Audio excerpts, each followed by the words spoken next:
welcome. Today we're going to do a recorded reading again for are you going to reconcile with your person? It's going to be a reading for Aries, Sun, Moon, Rising, and Venus. We're so close. We only have left Leo. Thinking what to do next for your readings. Maybe do spirituality stuff. Next, I don't know yet. We will see. But we will do the same as we've always done. We're gonna pull some cards from the Animal Spirit deck. I always confuse and don't remember what the name of the deck is. For you and your person to check in the energy, and then we're going to do Cosmic Cat wisdom cards for the connecting energy between the two of you, and then we're going to go with tarot. And half of my deck fell out of on the ground, so I will keep talking as I gather all of the cards. We're going to use tarot for seeing and answering the yes or no question if you're going to reconcile with your person or not. And the first card is going to be the answer, either yes or no or maybe. That depends on the overall energy, the card that I'm getting. Anyways, I will let you know.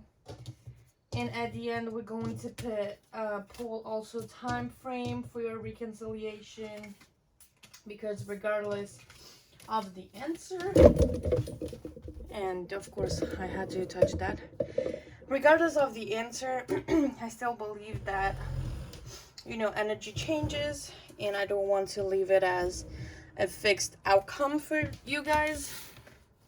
So I'm just going to pull those cards regardless. So let's see what's the energy of your person.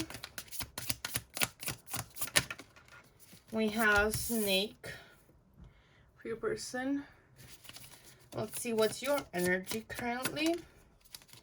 We have Crow. And let's pull a card from the Cosmic Cat to see the energy that's connecting.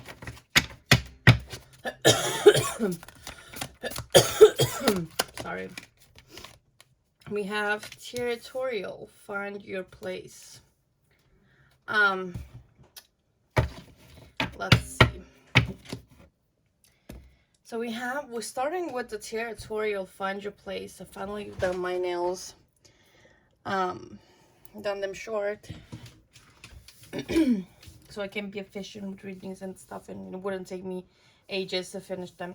So let's just get started with it. So we have Territorial as a connecting energy between the two of you. And I love the cute image of cats going into their litter box and being all over the place, all of them in a small litter box. So it just gives me the vibe that the two of you haven't really given up on each other. You haven't really, you know, let go yet of one another. But it's more so because it doesn't give me the vibes that it's from a healthy perspective, if you know what I mean. It's more so of a marking your territory, still considering your person as being yours, and vice versa. So it's just like you can see even in the Crow that it's holding to that ball of light, with colorful, with both what's it called, the legs. And then the Snake is really, you know, it would be about cycles, the Snake, but regardless, it's still holding on to whatever it is inside. So it's like I feel like what I'm getting from the energy and the things that I'm being pointed towards looking is that the two of you haven't let go of one another from that perspective of being super territorial, super, you know, this is my person, I don't want anybody else, and I don't want them to be with anybody else. Like, this is my person and that's it. It's done. Even if we're separated, even if we're not in contact anymore, or we've broken up, it's still my person. I don't give a shit. We're going to reconcile, and no matter how long it's gonna take, we're still going to reconcile. And yeah, it's going to happen. Like, it doesn't matter when it's happening. Like, you've claimed one another as being each other's person, and you've claimed one another as being like mine, that sort of thing. It's mine, like, don't touch, it's mine kind of thing. And so it's like you're still connected energetically to one another. I'm gonna say that you're still connected. You still haven't let go. There's still a pull. There's still some form of strings attached here between the two of you, even though you're not talking, you're not in contact, and you're not really interacting with one another. Maybe just only spiritually, in dreams, and psychically or telepathically, but you're not really physically interacting with one another. You're not talking physically on social media with one another. It could be stalking too. What I'm getting, it's just that type of energy in which the two of you haven't yet let go of one another and still consider each other as, yes, this is my person, and that's final. It wouldn't be very, very easy to change your minds about this. And so I wouldn't be surprised if you still feel some sort of connection with your person, if you still feel them around, if you still feel their energy around, and it's just difficult for you to let go of them because, it's just, you can't help it. You have this connection with one another, and it's not going to go anywhere unless the two of you make the decision to just let go.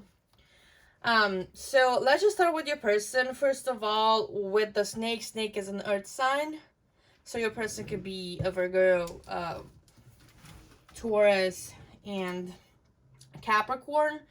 And we have there, I don't remember, I think it was air, that symbol, but I'm not entirely sure if it was. Like, it should be, because the other one is fire, the one without the line. So you may also have air placements, Aries, and your person could have earth sign placements. It doesn't have to be, but it could be a double confirmation for you.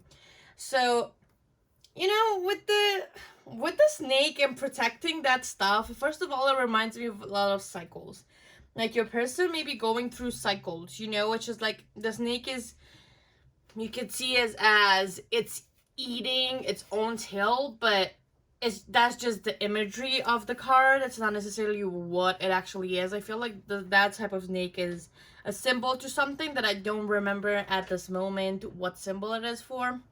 But it's definitely about cycles not being completed, not being broken. It's still going on. So whatever cycles your person has been while you were in contact with one another, and while you're still talking, or you've been in a relationship, like the time, the the cycles that you've noticed while you were together might still be there.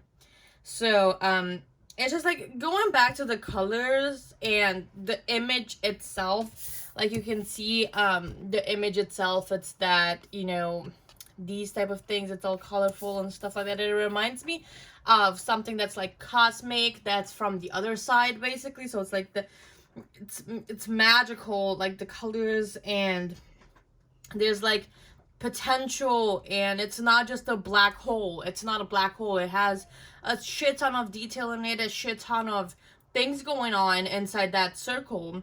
And so it reminds me of that potential, that creativity, because it's colorful. And I think that the snake is also about, like, besides temptation, because in tarot, snake is about temptation, if I'm not wrong.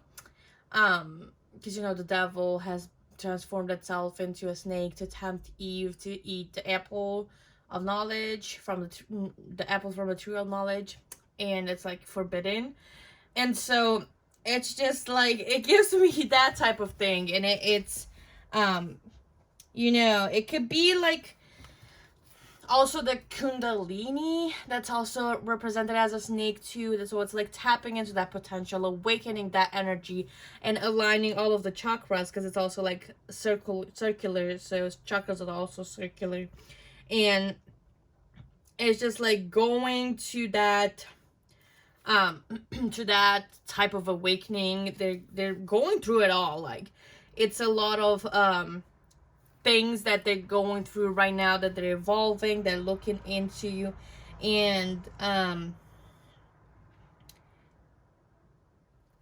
they need a lot of meditation at this time. They may be meditating, taking time to self-reflection, because they are focusing on their Kundalini energy and, you know, getting it all to align, all of the chakras to be healthy and working correctly. They want to speak up. They want to receive the wisdom. They want to see things.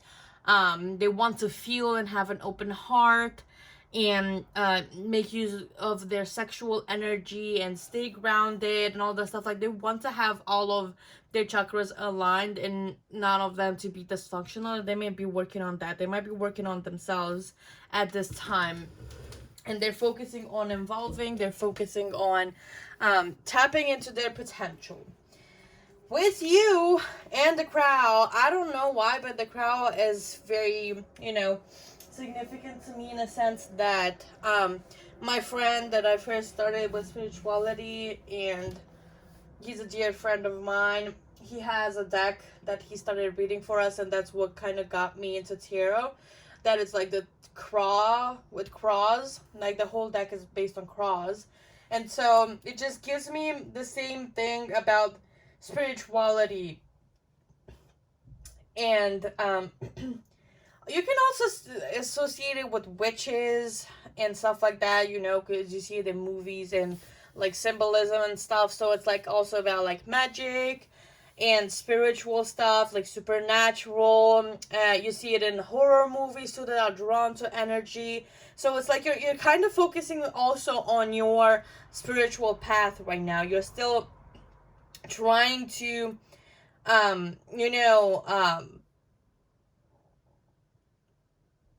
progress and work on your spirituality. Like, I remember that when I was reading to the guidebook and learning this deck a little bit more, that it was saying that the Crow has the abilities to see through their mind's eye all of the three realities, like the past, present, and future. And that's super cool. Like, you're making a blend of it. Or maybe you're focusing on manifestation, which is like, you know, the past doesn't exist anymore, because you understand that time isn't linear. It's all happening at the same time, and there's only the present moment and all of the three parts of time that you see it, three realities and whatnot. Like, past is a reality, present is a reality, future is a reality. If you view it in that perspective, they all blend together, because the future doesn't exist, the past doesn't exist either. Everything exists within your mind. But if you want to go to the past, you're still re-experiencing it again in the present moment while you go and think about it. Same goes with the future. If you're fearful and have anxiety, if you have everything right now, why the future matters? What does it matter? So it's really tapping into your spiritual side as well. So your person isn't the only one who's focusing on that spiritual side, which is very interesting. And I kind of love this for you both, to be honest, because it's a sign for growth. It's a good omen for this relationship and you as individuals. So now that we've done the energy check-in to see where kind of your person and you are at, let's look into whether or not you're going to reconcile with them.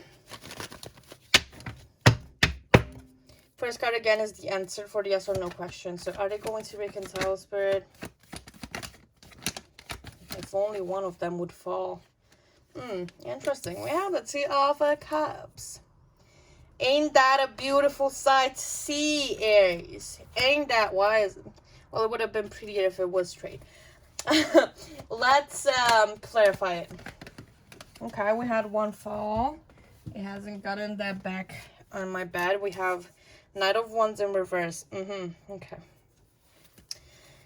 Give me more context, Spirit, about the reconciliation. What's happened in their relationship. More stuff about their energy. Whatever details you feel are necessary. What else? Okay, give me 2 more. This wanted to go in reverse and it didn't fall in reverse. 1 more, Spirit. Ooh, okay. I want you to clarify the 6 of Wands for me, please, Spirit. We have the 3 of Wands. Okay. Makes sense. Clarify the 5 of Wands. Magician. Okay. Clarify the world. Interesting. The first thing, so the 2 of Cups, you might have intuitively guessed. If you've been following readers for quite some time, you kind of learn the cards too with them. If they specify which cards they read for. I tend to do that sometimes I don't. It depends on the reading and how I approach it and feel like approaching it. So yeah, the 2 of Cups, it's a yes. But what's confusing me is that Knight of Wands, which is a lot about recklessness, impulsivity, saying things without meaning them, and just doing shit without thinking. So this might have been one of those situations in which maybe the 2 of you haven't had a connection. There was romantic attraction. There were feelings, you know, right? Because there is still feelings there with the 2 of Cups. That's a relationship card. And I don't care what anybody else says. We have good cards here. So I will take it as there's still feelings here. And you might have had relatively good relationship with few setbacks here and there, and you might have had done the stupid ass decision to go either not contact, to decide to break up, to say, you know, fuck it all, and then there's regret. And it might have been due to insecurities, because let's be honest, the 2 of you, or at least one of you in this connection, is still healing. You're still working on your self-esteem, self-worth, self-value. It's just like working on that mindset of, my God, I don't have enough. I'm not good enough. Shouldn't be in a relationship. I'm so fucked up. I'm so broken. Blah, blah, blah, blah, blah. That type of mindset, you know? So that was a problem because it made you self-sabotage, and it made you, you know, maybe whoever has made that decision, it was impulsively, and maybe it was even for mental health stuff, like that was the reason. And so it was afterwards there was regret. Like you can still feel it and see it with the world in reverse, that there hasn't been closure between the 2 of you. There hasn't been closure you haven't gotten your closure from your person. This is all have maybe been left in the air.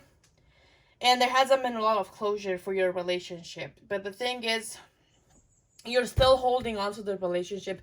Like it's showing up in the reading. And this has happened when I read for Sagittarius yesterday too. But now it's even heavier than yesterday. Like I have difficulties reading. It could be from the heat too. But besides doing what I'm doing spiritual, one of my main gifts and one that I like a lot is clairsentience. If I'm pronouncing that right, I don't know. And so I feel stuff. And sometimes it gets overwhelming. Sometimes I'm overwhelmingly happy. Sometimes I'm just like feeling super anxious, and it's not my emotions, not my feelings when I do a reading, so it depends. But now it's feeling heavy. The energy is heavy. The 2 of you haven't gotten any shit of closure here. It hasn't happened. There might have been fights, which were your own doings. There might have felt like there was competition. Doesn't necessarily have to be a third party, but it could have been work or anything else, or competition that was perceived that wasn't true, as we had the 8 of Swords. But you've overcome that. You've either done that after the breakup, or you know it happened during the relationship. But whoever broke it off is very regretful now that they've done it. It just gives me that kind of shit I fucked up type of energy due to that impulsivity, because you were great for one another. You were helping each other grow spiritually, and you can see that from that Magician. it gives sometimes me, it doesn't necessarily have to mean that it's like, you know, a soulmate or a twin flame or whatever you want to label spiritual connections. But it's just like, it gives me that you work as one to get a purpose. Like with that magician, it's just like manifestation energy, making things happen, taking action, not sleeping on shit. And it's like, you know, you were doing that. It kind of got, maybe you were into competition with one another, who was better, who was healing faster, blah, blah, blah, blah. So it's like, it was a heavy energy and it needed to stop. But there was also like an equal give and take, and that still could be like, the answer for you is you're going to reconcile, but don't forget to work on the things that have led to whatever it is that, you know, the reason for your breakup, your reason for your separation, what the hell happened. You need to reflect a little bit on that, reflect on what has happened so you can, you know, overcome it. Because there, you haven't gotten your closure, and you're going to get it, and it's going to be, you know, the first step into starting over with your person, or it could be like for good. So depending on what you do in your spiritual journey right now, what you do in your healing journey right now, you can reflect back on the relationship too, and not just individually. And after you've reflected individually, you can reflect on your behavior within the relationship that has caused the breakup, what has happened. Because you cannot tell me that it's just one person's fault. There's no such thing as being just one person's fault. There's two parties into a relationship. Both have roles and both contribute to a specific outcome. You can see, for example, you're in a posture of, you know, you've been giving, you've invested a lot into a relationship, you've given your all, you've done all of the shit, and you haven't received it back, right? This doesn't necessarily have to apply, but to make you understand, you haven't received as much back, right? But you've noticed that you haven't been receiving as much. You didn't tell your person, you didn't speak up for yourself. You allowed your person to continue on doing the same shit over and over and over again, and what you allow will continue. And then you got super frustrated at your person, and they weren't giving the same amount of energy and effort to this relationship. They weren't investing as much. They weren't talking to you as much. Whatever it is. And that led to the breakup. Because you started spitting it all out after you built resentments, and you've broken up. Your fault in this situation was that you didn't speak up, you didn't set boundaries, you didn't let know your person how you feel. Your person wasn't giving their energy to you as much as they could have, for whatever reason. The reasons don't necessarily matter. The example is just like, it's not my main focus of trying to make excuses, but they weren't giving you as much, right? That was their part. So both of you contributed to this in different ways. And this could be the same example here, contributing in different ways to the outcome. So you need to do a little bit more self-reflection, but it's going to happen. It's not a no, because the things that have been going wrong can be worked on within this relationship. Like, there's still a chance, there's still hope, there's still opportunities. Like, your person hasn't really moved on, you haven't moved on, the energy is still heavy. It might have happened recently even too, because it still feels pretty intense. Like, you're holding really, really deeply to this. And just, I'm telling you, just because that's how I'm feeling right now, it just feels very fucking heavy. And I'm like, do some self-care and take care of yourself, and, you know, hopefully your person does the same thing. Because it feels a little bit burdensome. It feels that, you know, it may feel like you can't breathe without your person, because that's how I'm feeling right now. I feel like I can't fucking breathe. And so it's like, continue on exploring that, how you contributed, and keeping up hope, because it's going to happen. There is a lot of potential here for the two of you to reconcile. So let's see when. We have already the two cards, so we have 4 weeks and 3 months. So yeah, that was the time frame too. I hope that this reading was helpful and it resonated, Aries. Thank Thank you so much for being here and supporting me, and I will see you in the next one. Bye.